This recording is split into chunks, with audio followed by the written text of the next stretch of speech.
सरकार के भीतर सरकार 5वीं अनुसूची के भीतर ग्राम सरकार उस गांव की व्यवस्था है जो वो ग्राम सभा करेंगे, उसमें सचिव होता है और गांव को वहाँ पर बनाया जाएगा। 50% आदमी ट्राइबल होंगे, उसमें 25% ये होता है। उस ग्राम सभा में प्रशासनिक अधिकारी की जरूरत क्यों पड़ रही है?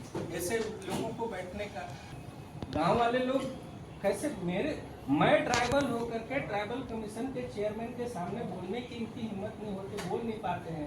फिर इतने सारे लोग उस दिन सर हम लोग ग्राम सभा में सम्मिलित होने के लिए तो बहुत सारे लोगों को जाने से भी रोका गया।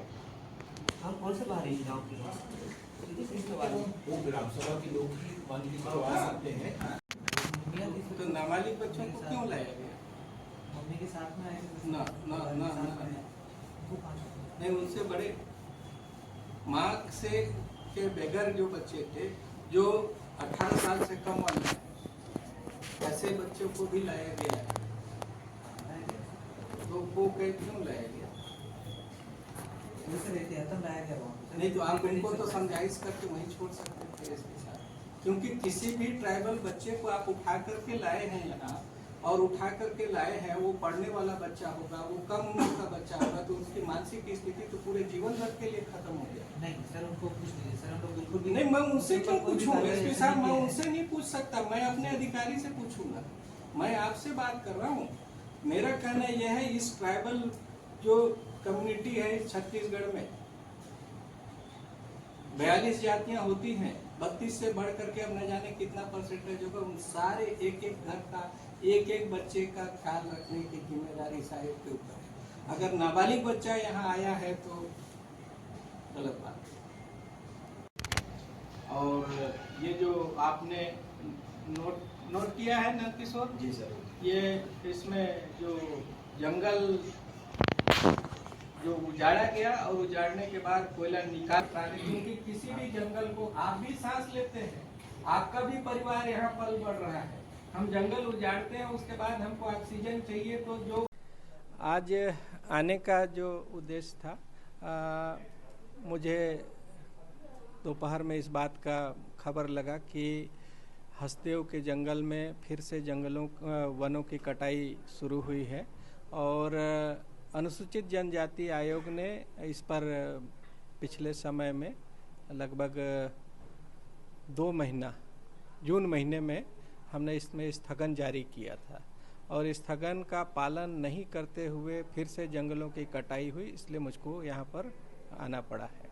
अधिकारियों से चर्चा की है, क्या बात सामने आई है? अधिकारियों से चर्चा करने के बाद में और ग्रामीण जन से बात करने के बाद इस बात का पता चला कि जो जंगलों की कटाई हुई है, हम कल उनसे दस्तावेज मांगे हैं, क्योंकि छत्तीसगढ़ में किसी भी प्रकार के वनों को काटने का और उसमें उसको हटाने का जो काम होता है, उसके लिए पहले एक पेड़ का 10 पेड़ लगाना पड़ेगा और लगाना वो पीछे 3 साल पीछे लगाना पड़ेगा। उसके बाद आप जंगल को उजाड़ने के लिए आएंगे।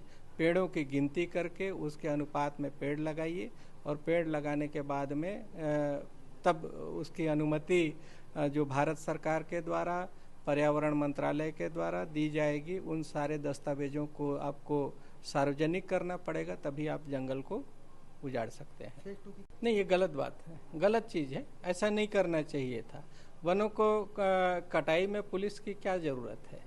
अगर कानूनन आपको भारत सरकार ने, छत्तीसगढ़ सरकार ने अनुमति दी है जंगल काटने की, तो फिर पुलिस की आवश्यकता क्यों पड़ रही है? और आपको गांव वालों से बातचीत करना चाहिए था। बातचीत करने के बाद उनको वहां पर उनको भरोसे में लेकर के तब ये काम करें। पुलिस लगा करके जंगलों को उजाड़ना है तो गलत बात है। मैंने आपके सामने अधिकारियों से पूछा ना कि पहली बार जब आपने जंगल काटने की अनुमति दी थी, जिसके लिए आप बोल रहे हैं कि उस कोयला को खोदने के बाद उसके ऊपर पेड़ लगाया गया है, तो कानून तो ये कहता है कि पहले पेड़ लगाओ और उसके बाद में पेड़ की कटाई होगी। और अगर आपने आ करके इन पेड़ों को पहले काटा और पेड़ लगा रहे हैं, तो ये तो एक तरह से सॉरी बोलने वाला हो गया कि हमने गलती कर दिया है।